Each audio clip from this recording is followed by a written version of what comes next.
우리에게 주신 하나님의 말씀 요한복음 14장 1절부터 14절까지 말씀을 저와 함께 번갈아서 읽도록 하겠습니다. 교독하겠습니다. 14장 1절부터 14절까지입니다. 1절 제가 먼저 읽겠습니다. 너희는 마음에 근심하지 말아라. 하나님을 믿고 또 나를 믿어라. 내 아버지 집에는 있을 곳이 많다. 그렇지 않다면 내가 너희에게 있을 곳을 마련하러 간다고 너희에게 말했겠느냐. 나는 너희가 있을 곳을 마련하러 간다. 내가 가서 너희가 있을 곳을 마련하면 다시 와서 너희를 나에게로 데려다가 내가 있는 곳에 너희도 함께 있게 하겠다. 그 길을 알고 있다. 도마가 예수께 말하였다. 주님, 우리는 주님께서 어디로 가시는지도 모르는데 어떻게 그 길을 알겠습니까? 예수께서 그에게 말씀하셨다. 나는 길이요 진리요 생명이다. 나를 거치지 않고서는 아무도 아버지께로 갈 사람이 없다. 너희가 나를 알았더라면 내 아버지도 알았을 것이다. 이제 너희는 내가 아버지를 알고 있으며 그분을 이미 보았다. 빌립이 예수께 말하였다. 주님, 우리에게 아버지를 보여주십시오. 그러면 좋겠습니다. 예수께서 대답하셨다. 빌립아, 내가 이렇게 오랫동안 너희와 함께 지냈는데도 너는 나를 알지 못하느냐? 나를 본 사람은 아버지를 보았다. 그런데 내가 어찌하여 우리에게 아버지를 보여주십시오 하고 말하느냐? 내가 아버지 안에 있고 아버지께서 내 안에 계시다는 것을 내가 믿지 않느냐? 내가 너에게 하는 말은 내 마음대로 하는 것이 아니다. 아버지께서 내 안에 계시면서 자기의 일을 하신다. 내가 아버지 안에 있고 아버지께서 내 안에 계시다는 것을 믿어라. 믿지 못하겠거든 내가 하는 그 일을 보아서라도 믿어라. 내가 진정으로 너희에게 말한다. 나를 믿는 사람은 내가 하는 일을 그도 할 것이요 그보다 더 큰 일도 할 것이다. 그것은 내가 아버지께로 가기 때문이다. 너희가 내 이름으로 구하는 것은 내가 무엇이든지 다 이루어 주겠다. 이것은 아들로 말미암아 아버지께서 영광 받으시게 하려는 것이다. 너희가 무엇이든지 내 이름으로 구하면 내가 다 이루어 주겠다. 아멘. 아멘. 지난주 우리는 가룟 유다와 그리고 베드로의 모습을 통해서 하나님의 말씀을 나눴습니다. 끝없이 가룟 유다에게 회개의 기회를 주셨죠. 계속해서 회개의 기회를 주셨음에도 불구하고 마지막에 가룟 유다는 일어서서 그 방을 나갔습니다. 너무나 안타까운 일이죠. 오늘 우리에게도 계속해서 회개의 기회를 주시는 줄 믿습니다. 그래서 회개하는 것이 진정한 신앙이다. 함께 나눴습니다. 그리고 새 계명을 주셨죠. 서로 사랑하라. 예수님이 자기를 배신할 것을 알면서도 가룟 유다를 사랑하셨어요. 그리고 제자들도 사랑하셨어요. 이것이 진정한 사랑이며 우리가 해야 될 사랑인 줄 믿습니다. 세 번째, 베드로의 모습을 통해서 주님, 내가 주님 따라가는데 내가 목숨을 바쳐서 따라가겠습니다. 고백했죠. 비록 그때 그 고백의 진심을 주님이 아셨지만 그가 어떤 일을 할지 아셨죠. 닭이 울기 전에 3번 나를 부인할 것이다. 그럼에도 불구하고 이 제자의 부르심을 목숨을 바치고 따라가는 부르심인 줄 믿습니다. 그래서 제가 지난주에 말씀드렸잖아요. 제자는 목숨을 건 사람들이다. 제자는 목숨을 건 사람들이다. 오늘 함께 나눌 이 본문 말씀을 통해서 제목을 이렇게 정해봤어요. 제자들의 근심. 제자들의 근심. 이 세상에 걱정이 없는 사람이 없고 근심이 없는 사람이 없죠. 제자들이 근심했는데 왜 근심했는가? 사실은 지난주부터 제가 주일 이후부터 제 근심이 됐어요. 걱정이 있었어요. 지난주에 제가 이렇게 말씀드린 거 기억나시죠? 편하게 신앙생활 하고 싶으면 개종하는 게 좋겠다고, 편하게 신앙생활 하고 싶으면 교회를 떠나면 좋겠다고 말씀드렸는데 내심 걱정했어요. 진짜 떠나면 어떡하나, 진짜 가룟 유다처럼 문 열고 나가면 어떡하나, 이런 걱정이 있었는데 오늘 다 온 거 보니까 감사하네요. 쓸데없는 걱정이었던 것 같아요. 여러분, 진리를 알면 이 길에서 떠날 수가 없죠. 그렇죠? 진리이신 예수님을 따라가는 길, 비록 힘들지만 세상에서 가장 가치 있는 일인 줄 믿습니다. 아멘. 아멘. 오늘 제자들을 보니까 걱정과 근심이 있었어요. 왜 걱정했을까요? 제자들의 근심의 이유를 함께 나눠보도록 하겠습니다. 1절부터 3절까지 읽어볼 텐데 같이 한번 읽어보도록 하겠습니다. 시작.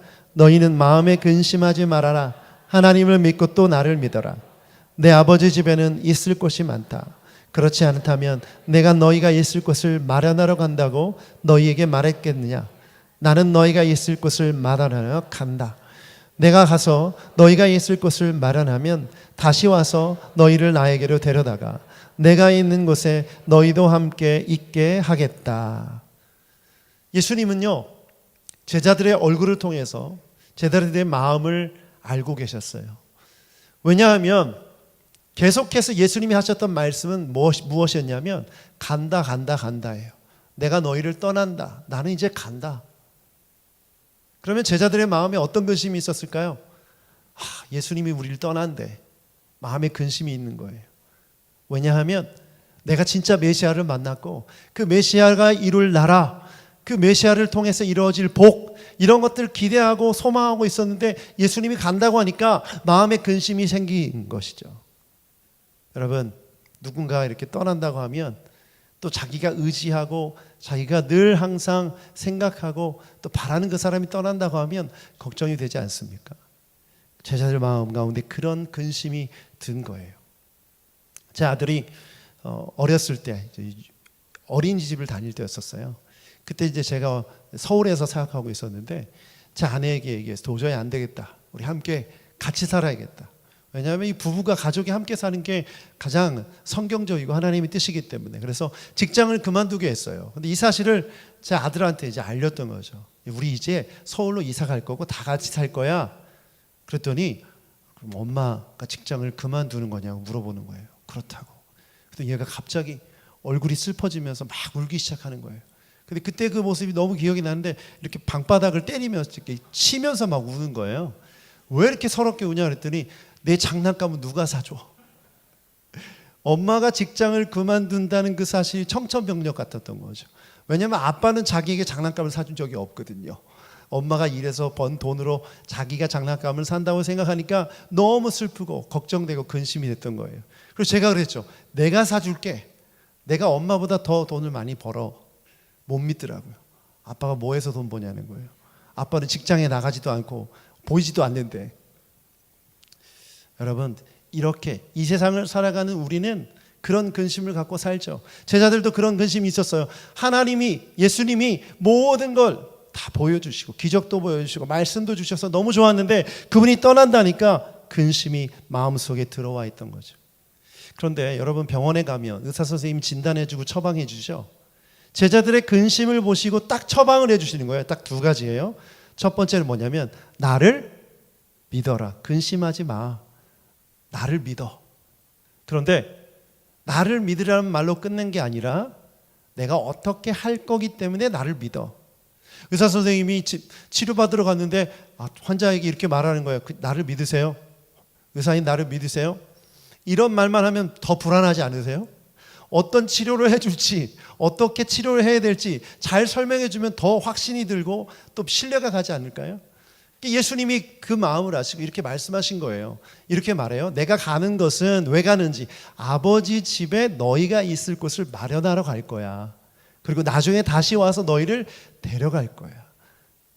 그럼 너희들이 믿는 믿음의 내용이 뭔지를 설명해 주는 것이죠. 덮어놓고 믿는 것이 아니라 이걸 믿어 라고 말씀하신 거예요.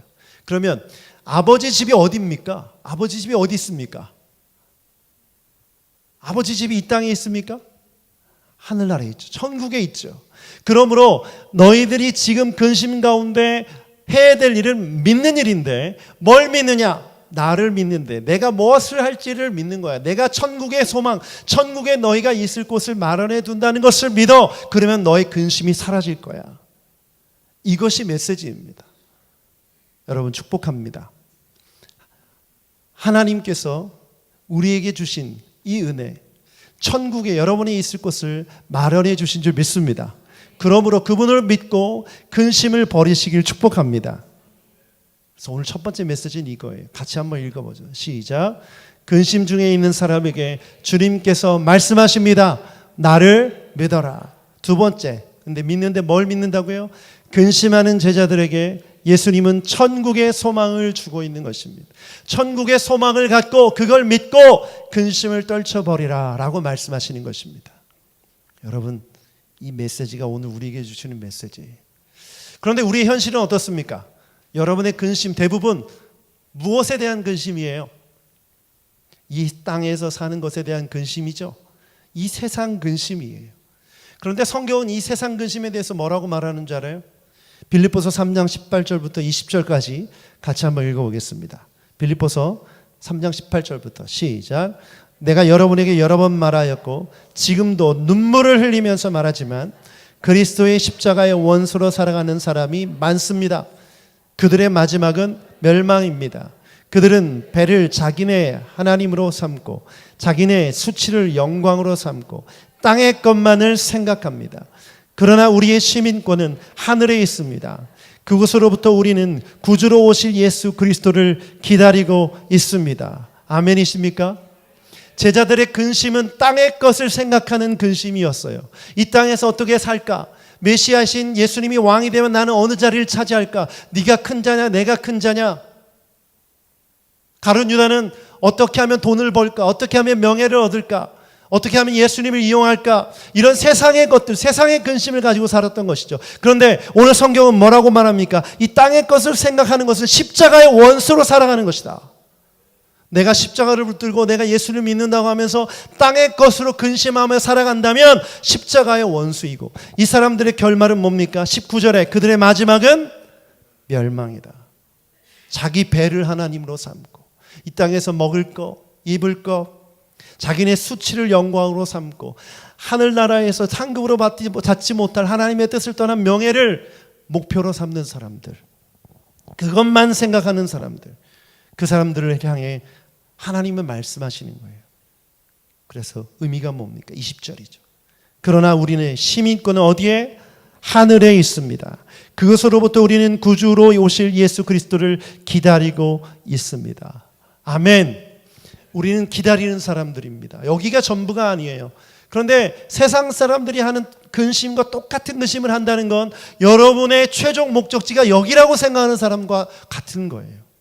그리스도인이 달라도 뭐가 달라야지 않습니까? 여러분, 세상 사람들이 걱정하는 먹을 거, 입을 거, 사는 거 가지고 똑같이 걱정한다면 우리의 시민권이 여기 있다고 생각하는 사람이에요. 우리가 예수 그리스도를 믿고 구주로 영접하고 제자가 되고 그분을 주님으로 모시면 우리의 시민권은 하늘에 있는 줄 믿습니다. 그러므로 제자들한테 이렇게 얘기합니다. 너희들이 무엇을 먹을까 무엇을 마실까 염려하지 마라. 내가 너희가 시민권이 하늘에 있기 때문에 다 먹여주고 입혀줄 거야. 그런 세상 것 가지고 걱정하지 마. 그 근심은 멸망에 이르게 하는 근심이야. 그걸 성경을 통해서 말씀해 주신 겁니다. 근데 오늘 여러분, 그리스도인으로서 내가 어떤 것을 걱정하고 근심하고 있는지를 돌아보십시오. 제자들의 근심은 그거였어요. 예수님 없이 우리가 뭘 할 수 있지? 예수님이 정말 모든 것이 되어주셨는데 그분 없이 우리는 뭐 할 수 있지? 그래서 오늘 이 제자들의 근심과 같은 근심이 여러분 가운데 있다면 오늘 이 시간 하나님을 향한 믿음으로 그 근심을 떨쳐버리시길 축복합니다. 우리의 목적지는 하늘이에요. 하늘 소망이 있다면 이 땅으로 근심할 수 없죠. 고린도후서 3장 17절에 이렇게 말씀 있어요. 읽어보죠. 시작. 하나님의 뜻대로 하는 근심은 후회할 것이 없는 구원에 이르게 하는 회개를 이루는 것이요, 세상의 근심은, 아멘. 성경은 일관되게 세상 근심의 결과를 알려주고 있어요. 세상 근심은 사망입니다. 그러나 하나님의 뜻대로 하게 하는 근심은 우리에게 회개를 이루며 구원에 이르게 하는 근심인 줄 믿습니다. 아멘. 여러분, 하나님 나라 때문에 근심하고 계세요? 어떻게 하면 하나님의 교회를 건강하게 세울까 걱정하고 계세요? 어떻게 하면 내가 주님의 사람이 될까, 예배자가 될까, 어떻게 하면 주님 뜻대로 살아볼까, 이런 거 걱정하고 있어요? 여러분, 이게 여러분이 구원받았다는 증거예요. 여러분이 제자라는 증거예요. 그런데 내가 신앙생활을 하고 있는데 여전히 세상 사람들과 똑같은 고민을 하고 있다면 이것은 성경에 말하는 바 사망을 이루는 근심이에요. 여러분, 제자들의 근심의 모습을 보면서 회개하시길 바랍니다. 어떻게 하면 주님 뜻대로 살까? 왜 나는 주님 뜻대로 살지 못할까? 이런 고민, 이런 걱정, 이런 근심은 생명에 이르는, 구원에 이르는 근심인 줄 믿습니다. 저는 목회자로서 상담을 자주 하는데 우리 성도님들이, 우리 교인들이 그런 말 좀 많이 했으면 좋겠어요. 목사님, 제 고민이 어떻게 하면 하나님의 나라를 이룰까? 어떻게 하면 하나님 뜻대로 살까? 그게 고민이에요. 그게 걱정이에요. 그런 얘기를 들으면 너무너무 제 가슴이 막 벅찰 것 같아요. 하나님도 얼마나 기뻐하실까요? 우리 청년들이 저한테 와서 목사님, 내가 먹고 사는 거 걱정하지 않고 내가 내 인생의 젊음을 어떻게 하나님께 바칠까? 그런 게 고민입니다. 이런 말 듣고 싶어요. 청년들 제 눈을 바라보세요.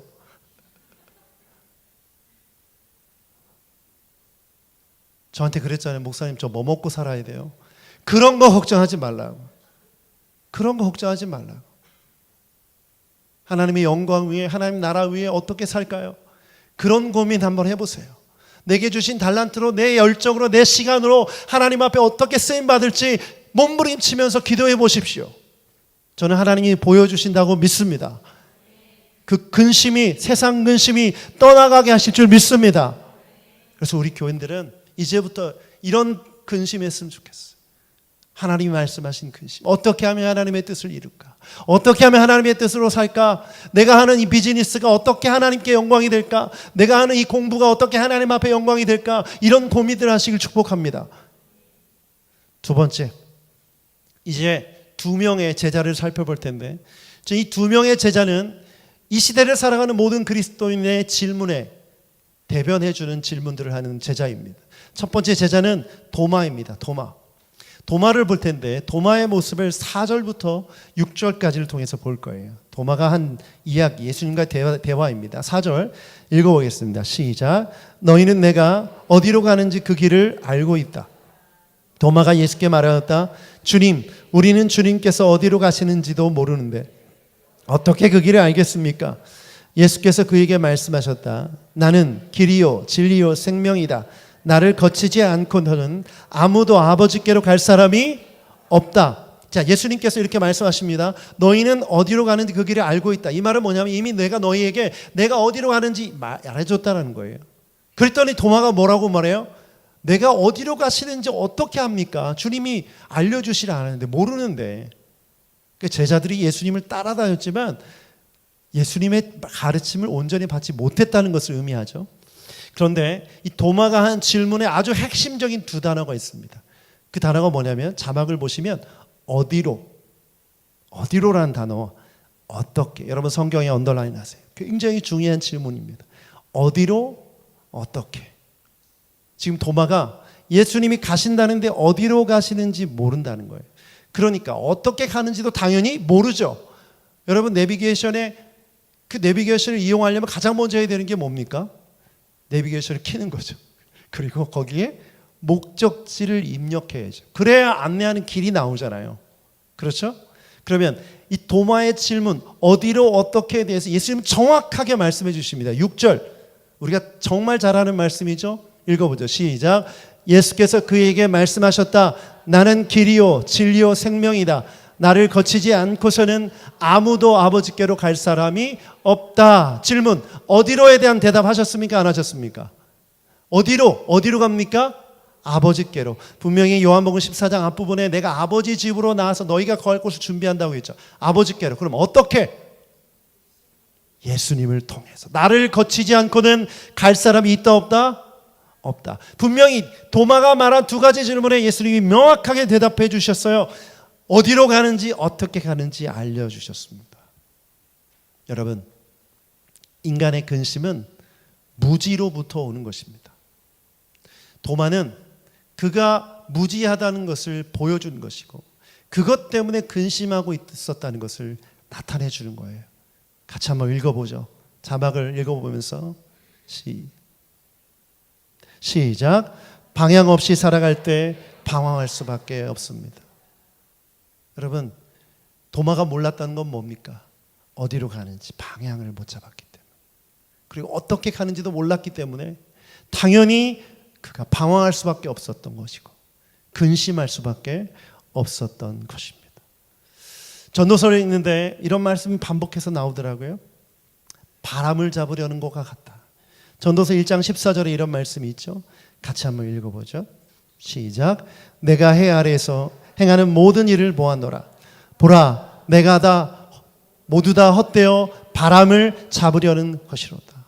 여러분, 바람의 특징이 뭡니까? 어디서부터 불어서 어디로 가는지 알아요, 몰라요? 세상 어떤 사람도 자기 손으로 바람을 잡을 수 있는 사람이 있습니까? 없죠. 이것은 무엇을 뜻해요? 인간이 향방 없이 살아갈 때 자기 손으로 수고하는 모든 것이 헛됨을 얘기해 주는 거예요. 제자를 비롯해서 우리 모든 그리스도인들은 그러면 어떻게 살아야 됩니까? 어디로 가는지 어떻게 가는지를 아는 사람들이기 때문에 우리가 하는 수고는 헛된 것이 아닌 줄 믿습니다. 그런데 내가 그리스도인인데 신앙생활 하는데 어디로 가는지 어떻게 가는지 모르고 하는 모든 생활, 모든 활동은 다 뭡니까? 헛수고예요. 열심히 자격증을 따고 열심히 돈을 벌고 열심히 일을 해서 살아가는데 얘가 왜 일하는지, 내가 어디로 가고 있는지 모르고 일하고 있다면 그 모든 것들은 다 헛수고예요. 전도서는 그것이 뭔지 알려주시는 거죠. 여러분, 그리스도인들은 어디로 가는지 어떻게 가는지 아는 사람인 줄 믿습니다. 아무리 돈이 많고 아무리 좋은 직장에 다니고 아무리 공부를 많이 했어도 그게 무슨 소용이 있어요? 그 모든 것들이 향방 없이 죄 짓는 길을 향해서 가는 것이라면 아무 의미가 없는 것이죠.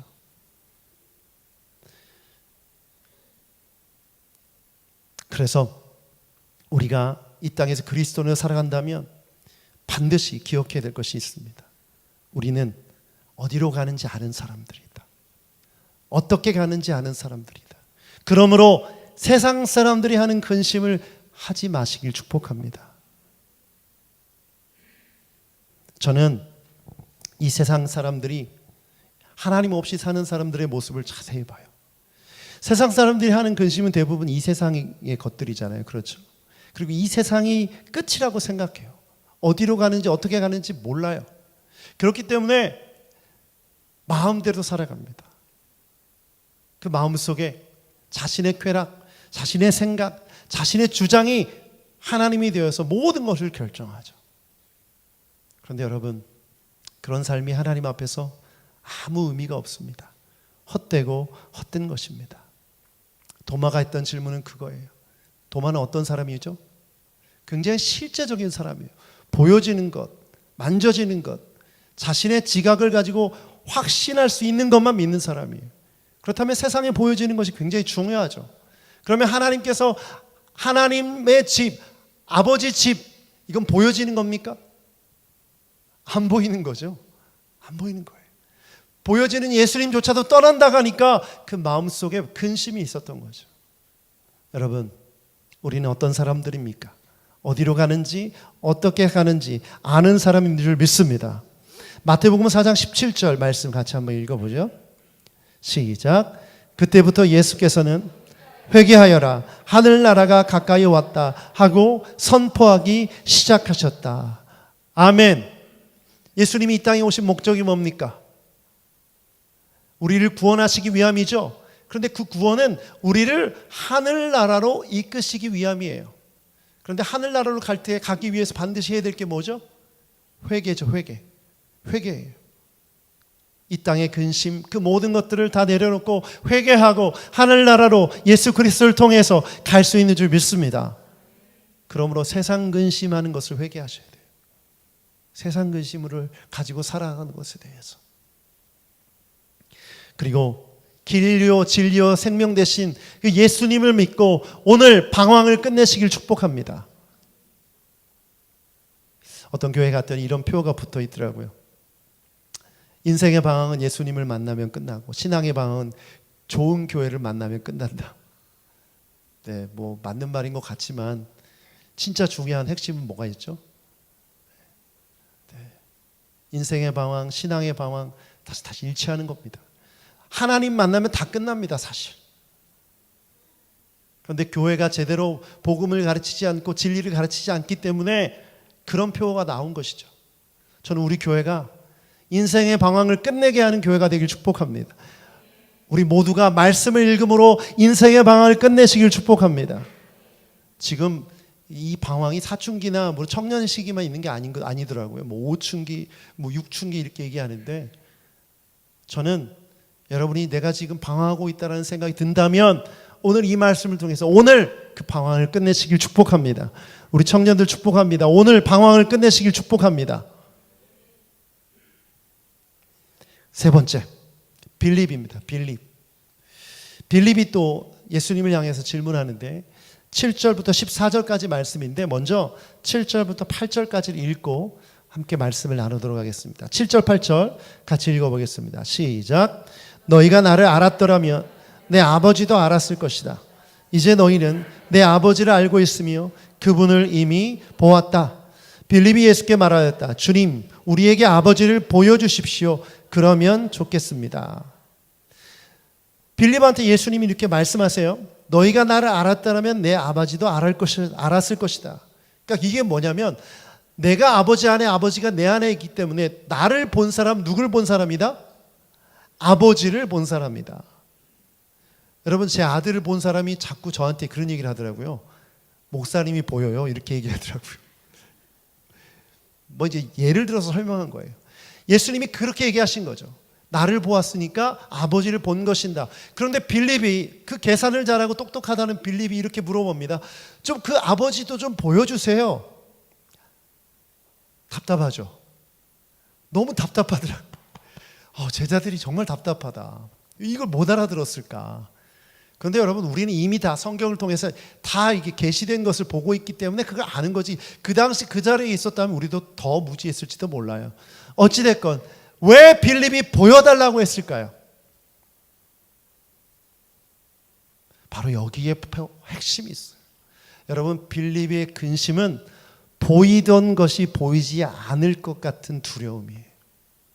예수님이 늘 보이는 자리에 계셨고 늘 가까이 계셨어요. 그런데 그분이 떠나신대요. 그러면 아버지가 너희와 함께 하실 것이라고 했으니까 그 아버지를 좀 보여달라는 거예요. 여러분, 보는 것을 따라가는 거 쉽습니까? 어렵습니까? 쉽습니까? 어렵습니까? 쉬워요. 그러나 보이지 않는 것을 따라가는 건 어렵습니까? 쉽습니까? 제가 항상 답을 앞에 말씀드리네요. 어렵습니다. 보이지 않기 때문에 어려워요. 빌립은 보여달라고 얘기한 건 보이는 게 쉽고 편하고 좋기 때문이에요. 보이지 않는 순간 걱정되고 근심되기 때문이죠. 어린아이들이 부모가, 엄마가 옆에 있으면 엄마가 딴 일을 해도 불안하지 않죠. 집에서 막 이렇게 돌아다녀요. 그런데 엄마가 보이지 않는 순간 울기 시작하죠. 왜? 보이지 않기 때문에. 근데 그 울음소리를 들고 건너방에 있던 엄마가 오면 바로 안심하고 울음을 그칩니다. 똑같은 원리예요. 빌립이 예수님이 보이는 곳에 계셨기 때문에 안심하고 평안했는데 이제 더 이상 안 계신다고 하니까 불안하고 걱정과 근심이 있었던 거죠. 그러니 아버지를 좀 보여주십시오. 그러면 내가 걱정하지 않고 근심하지 않고 살 수 있습니다. 보여달라고 얘기하는 거예요. 이 빌립을 향해 예수님이 뭐라고 말씀하셨는지 아세요? 믿어라. 11절 같이 한번 읽어보죠. 11절 시작.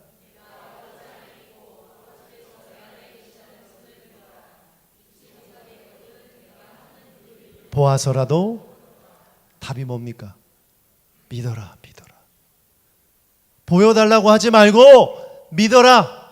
내가 너한테 보여준 모든 일을 통해서 믿어라.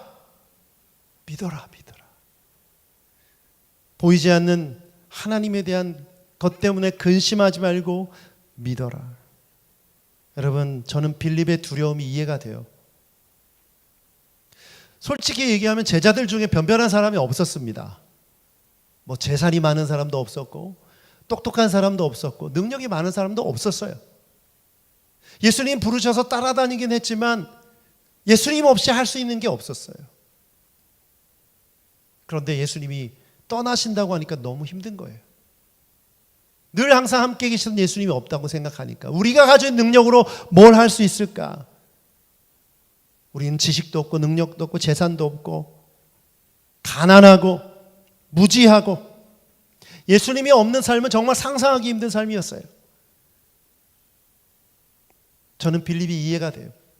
그러니 예수님 가시고 좀 보여달라고. 오늘날 수많은 그리스도인들이 신비주의에 빠지는 이유를 알 것 같아요. 여러분, 보여지고 만져지면 우리가 거기에 마음을 확 주게 되잖아요. 제가 그런 생각 자주 해요. 저도 목회자다 보니까 우리 교회가 그냥 단박에 인원이 확 늘어나고 부흥하려면 제가 정말 보여주는 막 기적을 일으키는 막 종이 되는 거죠. 제가 막 손을 확 흔들면 막 다 입신하고 난리가 나는 거예요. 손을 얹고 기도하면 막 병이 낫고, 이런 일들이 막 몇 번 일어나면 금방 교회가 부흥할 텐데, 이런 게 눈에 보여지니까 사람들이 막 올 텐데, 저의 이 생각을 향해서 예수님이 뭐라고 말씀하시는지 아시죠? 믿어라. 그런 거 구하지 말고 믿어라. 목회 누가 하는 것이냐? 하나님이 하시는 것입니다. 제가 하는 거 아니라는 걸 깨달았어. 여러분, 이 세상에서 주님 뜻대로 사는 거 하나님이 하게 하실 줄 믿습니다. 믿어라. 자꾸 보여지는 것, 만져지는 것, 그런 거 구하지 말라는 거예요. 주님, 내게 이런 기적을 보여주시면 나 헌신할게요. 아니, 그냥 먼저 믿어. 하늘에 나는 새도, 들에 핀 꽃들도 내가 먹여주니까 날 좀 믿어. 믿으면 돼. 이렇게 오늘 우리에게 말씀하고 계시는 줄 믿습니다. 왜 이렇게 해석했냐고요? 뒤에 나온 이 말씀 때문에. 예수님이 뭐라고 말씀하셨냐면, 나보다 너희들이 더 큰 일을 하게 될 거야. 예수님 없이는 우리는 아무것도 할 수 없다고, 무능력하다고 생각하는 제자들을 향해서 이렇게 말하는 거예요. 나보다, 내가 했던 일보다 더 큰 일을 할 거야. 그런데 실제로 그렇게 되었죠. 바울 사도, 베드로 사도, 마가, 모든 제자들, 12제자를 비롯해서 수많은 제자들이 복음을 전하고 놀라운 기적을 일으키고 온 열방에 이렇게 예수 그리스도의 십자가의 복음을 전하게 되지 않았습니까? 여러분, 이것이 놀라운 메시지예요. 여러분은 예수님보다 더 큰 일을 할 수 있는 줄 믿습니다. 예수님보다 더 큰 일을 할 수 있는 줄 믿습니다. 아멘 하는 사람에게 그런 역사가 있을지어다. 전 제 말이 아닙니다. 이건 하나님의 말씀입니다. 뭐 해야 돼요? 그러려면 빌립한테 하셨던 말씀, 믿어라. 보여지는 걸 믿으려고 하지 말고 보이지 않는 것을 믿어라. 여러분, 성경은 계속해서 그 말을 하고 있죠. 도마가 부활하신 예수님의 그 소식을 듣고 믿지 못할 때 예수님이 뭐라고 말씀하셨어요? 보지 않고 믿는 자가 더 복되다. 히브리서 11장 1절에 이런 말씀이 있죠. 같이 한번 읽어보죠. 시작. 믿음은 바라는 것들의 확신이요 보이지 않는 것들의 증거입니다. 아멘. 아멘. 예수님을 믿을 때 증거로서의 삶을 살게 되는 줄 믿습니다. 여러분의 삶이 보이지 않는 하나님에 대한 믿음의 증거가 되길 축복합니다. 하나님이 이루실 일들, 그 일들을 우리에게 맡기셨고 믿음을 가지고 나아갈 때 우리는 그 일을 이룰 수 있는 줄 믿습니다. 제가 행함이 중요하다고 자주 강조하잖아요. 그런데 여러분, 믿음 없는 행함은 다 헛수고입니다. 쓸데없는 거예요. 아무리 행함을 열심히 해도 믿음 없이 하는 것은 아무 의미가 없어요. 그러므로 믿음이 먼저이고 믿음이 중요합니다. 그 믿음을 가지고 나아갈 때 여러분의 삶 가운데 놀라운 기적이 일어날 줄 믿습니다. 여러분 삶 가운데 놀라운 일들이 일어날 줄 믿습니다. 그리고 이렇게 말씀하셨어요. 내 이름으로 기도하는 모든 것들을 들어주겠다. 아멘. 그러면 주님의 이름, 예수님의 이름으로 이 말만 하면 다 들어주십니까? 왜 안 들어주세요, 주님? 여러분, 이 문맥이 중요한 거예요. 예수님이 뭐라고 말씀하셨죠? 처음에 앞에 부분에 지금 도마에게 뭐라고 말씀하셨어요? 도마가 했던 질문, 어디로 가는지 어떻게 가는지를 말씀해 주셨죠. 그럼 우리는 지금 어디로 가는 겁니까? 하늘나라로 가는 거죠. 그럼 우리가 구하는 것이 하늘나라로 향하는 예수님의 길과 관련되지 않은 것들이면 주님이 들어주실까요? 안 들어주세요. 들어줄 수도 있지만 그거와 관련 없는 거면 우리가 아무리 구해도 통성기도하고 40일 기도하고 금식 기도해도 안 들어주세요. 그러므로 오늘 빌립을 통해서 우리 주님은 분명히 말씀하세요.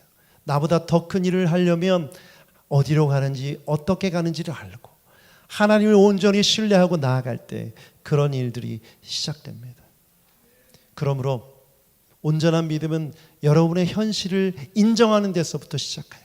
나는 무지하고 나는 부족하고 나는 연약하고 나는 할 수 없다는 이것에부터 시작합니다. 두 번째는 온전한 믿음을 가질 때 우리는 예수님이 하신 일보다 더 큰 일을 할 수 있는 줄 믿습니다. 기도로, 말씀으로, 행함으로, 순종함으로 더 큰 일을 할 수 있는 줄 믿습니다. 저는 우리 교회가 이 일을 할 수 있다고 믿습니다. 저는 제가 이 일을 할 수 있는 줄 믿습니다. 저는 다른 목사님들이 있는 것처럼 박사학위 없어요. 제가 전 교회에서 열심히 막 사역하고 있는데 목사님들이 막 사역하는 것 같지도 않은데 바빠요. 물어봤어요. 도대체 뭐 하냐니까 박사학위 하고 있대요. 이렇게 바쁜데 박사학위를 하냐고. 그래서 좀 속 깊은 얘기를 나눠보니까 결국 그거더라고요. 요즘 박사학위 없으면 어디 갈 데가 없대요. 누가 인정해 주지도 않고. 저 박사학위 없어요. 그래도 괜찮죠? 제가 하는 게 아니기 때문에. 저 좋은 대학 나오지 않았고 공부 많이 안 했어요. 요즘 성경만 읽어요. 이게 성경에 다 있더라고요. 제가 깜짝깜짝 놀라는 건 이 내 실력과 내 지식으로는 깨달아질 수 없는 것들이 깨달아지는 거예요. 너무 막 흥분되고 재밌어요. 요한복음 말씀이 너무 달고 너무 좋은 거예요. 여러분 그렇죠?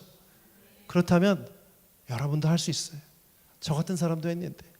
저는 목사로 부르심을 받고 이 자리에 섰지만 여러분도 세상 속에서 그 자리에서 그 직업으로 관계 속에서 사람들에게 나아가 예수님보다 더 큰 일을 할 수 있는 줄 믿습니다. 믿습니다. 여러분 이 믿음을 가지고 나아가세요. 할 일이 많습니다. 할 일이 많아요. 정신 똑바로 차리고 눈 크게 뜨고 나아가면 정말 하나님께서 놀라운 일을 이루어 주실 줄 믿습니다. 마가복음 9장 23절 말씀 읽어보죠. 시작. 예수께서 그에게 말씀하셨다. 할 수 있으면 이 무슨 말이냐. 믿는 사람에게는 모든 일이 가능하다. 이 말씀은 자기 아들이 귀신 들려서 지금 힘들어하고 있는 그 아버지가 한 말이죠. 데리고 왔는데 할 수 있으면 고쳐달라고 얘기하신 거예요. 그랬더니 예수님이 이렇게 말씀하신 거죠. 여러분 우리는 할 수 없어요. 우리는 할 수 없어요. 그러나 주님이 뜻하시면 반드시 이루어지는 줄 믿습니다. 그래서 믿음이 중요합니다. 빌립과 도마를 통해서 여러분 자신을 한번 돌아보세요. 내 믿음이 어떤 믿음인가? 내 믿음은 그저 이 땅에서 삶이 전부인 줄 알고 어디로 가는지 어떻게 가는지도 모르고 살았던 방황하는 삶이지 않았는가? 그저 하나님이 좀 도와주시길 바라고 조금 도와주면 막 좋아졌다가 좀 삶이 안 좋아지면 다시 또 실망하고 이런 기복적인 신앙을 하고 있지 않은가? 우리를 부르신 목적, 이 땅에서 나보다 더 큰 일을 할 것이다. 이 놀라운 축복을 주셨음에도 불구하고 기도의 권세를 주셨음에도 불구하고 세상 염려와 세상 목적과 세상 뜻에 따라 살지 않았는가? 여러분 이것을 돌아봐야 됩니다. 저 마지막 때에 이 믿음에서 떠날 사람이 참 많다고 생각해요. 세상이 막 흔들리고 믿음을 위협할 때 그 믿음에서 떠나 죽음으로 선택하는 사람들이 많이 있을 거라고 생각합니다. 오늘 이 자리에서 이 말씀을 듣는 우리 모든 성도들 그 믿음에서 떠나지 않길 축복합니다.